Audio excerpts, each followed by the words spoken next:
तो जिसका सेरिब्रम कमजोर रहेगा उसकी याददाश्त कमजोर रहेगी। स्टूडेंट लाइफ में सेरिब्रम का मजबूत होना बहुत ज्यादा जरूरी है। ये सेरिब्रम अगर मजबूत रहेगा तो जो पढ़े हैं वो हमेशा याद रहेगा। अगर सेरिब्रम कमजोर है तो एग्जाम में भूल जाएंगे, मजबूत रहेगा तो याद रहेगा। अब ये बढ़ता कैसे है, तो इसके दो तीन रास्ते हैं पढ़ने के। सबसे पहले चीज क्या है, आपको हेडेक नहीं लेना है। आप देखेंगे लड़का सब ना दो चार चीजें ही हमेशा सोचते रहता है, लड़की सब भी लड़का सब भी, कि कोनो लड़की के पीछे पटेले रहेगा, उसको सोचेगा ऐसे करेगी वैसे करेगी। चाहे वो सोचेगा ब्याह हो जाता तो कितना अच्छा रहता, हमारी जिंदगी दूसरी हो जाती, हम दोनों एक हो जाते, फिर तीन हो जाते हैं। रे पगला कहीं का है। ये प्यार मोहब्बत कुछ नहीं होता है। इस प्यार मोहब्बत का मेन कांड है ये हाइपोथैलेमस का, आगे समझाएंगे। तो जिन लोगों के अंदर कुछ खास चीजें सोचते रहते हैं, फैमिली को सोचेंगे कि इनको क्या होगा, आप देखिएंगे ना 8-10 टॉपिक होगा आप उसके बारे में सोचते होंगे। लड़की से भी सोचेगी हमारा खूब अच्छा लड़का मिलता, ओहो कितना ध्यान रखता, हमारी हाथ में खुदे मेहंदी लगा देता, उठा के चाय ले आके पिलाने देता। बकलोल कहीं कैसा लड़का मिलेगा वहाँ पे। हाँ, ये सब चीज जितना सोचेंगे सुनो उनका सेरिब्रम कमजोर होगा और उनकी याददाश्त कमजोर होती जाएगी।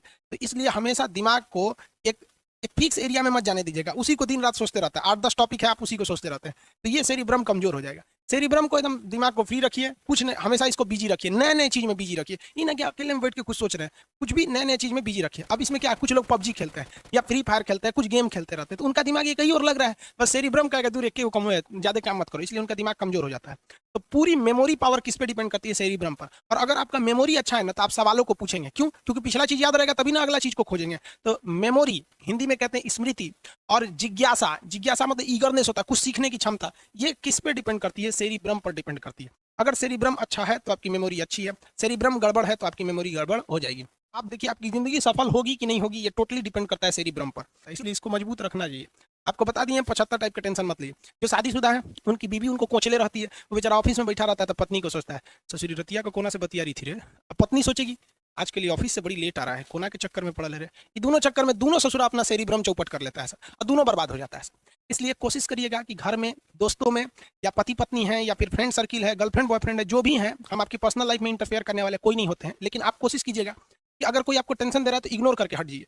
ज्यादा तू मैं कीजिएगा ना तो सेरिब्रम घट जाता है। इसलिए आप देखिएगा जितने लोग आगे गए हैं या जो सक्सेस हो गए हैं उनके घर में पारिवारिक कलह नहीं होता है, ना दोस्तों से होगा ना उससे होगा, क्योंकि पारिवारिक कलह करेंगे ना दिमाग एक जगह सेचुरेटेड हो जाएगा, जहां सेचुरेटेड हुआ उसको खराब होना है। कहते हैं ना ठहरा पानी खराब हो जाता है, तो वही दिमाग को एक जगह कर देंगे तो ठहरा पानी खराब हो जाता है। जो दिमाग पर बोझ नहीं दिया वो जीवन उसका नरक हो जाएगा, उसकी दिमाग नहीं बढ़ पाएगी। आज भी आप खाली टाइम पे बैठे कुछ भी पढ़ो यार, कॉमिक्स पढ़ो, न्यूज पढ़ो, पत्रिका पढ़ो, किसी की बायोग्राफी पढ़ो, कुछ भी करो, इस पे बोझ दो, बोझ दो। क्योंकि 25 साल के बाद, देखिए जेन्युइन तो ये 15 साल के बाद नहीं बढ़ता है, लेकिन आप इसे नहीं कहा जाता है कि एक्सपेंड कहां तक खींच सकते हैं, तो 25 साल के एज तक पहुंच दीजिए इस पे एकदम बढ़िया से, इतना ना बोझ डाल दीजिए कि पगला जाइए, नहीं बोलते माथा फट जाएगा। इस तरह से करिए, आपका सेरिब्रम तगड़ा रहेगा। दूसरा, योग वगैरह करते रहिएगा, योगा वगैरह करने से अच्छा होता है शरीर में। सेरिब्रम मजबूत कब होता है, जब आप इसको जितना ज्यादा बोझ डालिएगा उतना ज्यादा होगा। बचपन में आपको पता है हम 2001 में, यानी आज से 19 साल पहले टाइपिंग करने जाते थे। उस समय टाइप मोबाइल, ये कंप्यूटर नहीं होता, टाइपराइटर होता था, उंगली मेरा मुचुक गया था, सोच रहा इतना हार्ड होता था वो। और हम लोग बहुत छोटे छोटे थे लोग, आज से 19 साल पहले। एज कितना होगा हम लोग का, हम लोग कोई बहुत बड़ा, आप भी जानते हैं कितना का, कोई बूढ़ा आदमी तो हुआ नहीं अभी। हम लोग जब छोटे थे तो मम्मी, हम लोग स्कूल जब जाते थे ना, स्कूल से आते थे, बैग उतारते थे, खाना खा लेते थे, खाना वाना खा लिए, मम्मी कहती अब चले जाओ उर्दू पढ़ने, तो उर्दू पढ़ने जाते थे। उर्दू पढ़ के आओ तो फिर सुबह में भेज देती थी अरबी पढ़ने, सुबह सुबह जाता था आदमी अरबी पढ़ने, फिर स्कूल में जाता था, फिर दोपहर में जाते थे उर्दू पढ़ने, फिर शाम को टाइपिंग, फिर उसके बाद शाम को कोचिंग, उसके बाद जाकर खेलो। इतना ज्यादा बोझ मार देता था लोग ना, जिसका कोई हद नहीं। तो दिमाग पे जितना ज्यादा प्रेशर मारिएगा ना, ये उतना ज्यादा एक्सपेंड करता है।